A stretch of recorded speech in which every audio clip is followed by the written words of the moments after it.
አዎ ይሄ እንግዲህ የቅዱስ ጴጥሮስ ከተማ ላይ ነው ያለነው ወይ ደግሞ የፑቲን ሀገር ብለው በጣም የሚመኩበት የአሌክሳንደር ፑሽኪን ከተማ ነው። ስኩዌሮቹን ወይ ደግሞ አደባባዮቹን አይተናቸው አልፈናል። ይሄኛው ደግሞ ሌላ ከተማው ላይ ያለ የመርከብ ወይ ጀልባ መሸራሸሪያን ተመርኩዞ የኔቪ ምልክት ያለበት ወይ ደግሞ የባህር ኃይል መታሰቢያ የሆነውን ስኩዌር ወይ ደግሞ አደባባይ እያየን ያለ ነው። ይሄን ይመስላል ከተማው።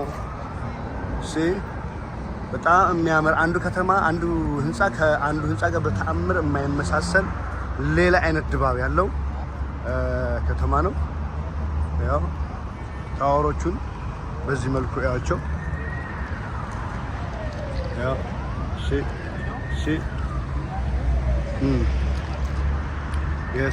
yes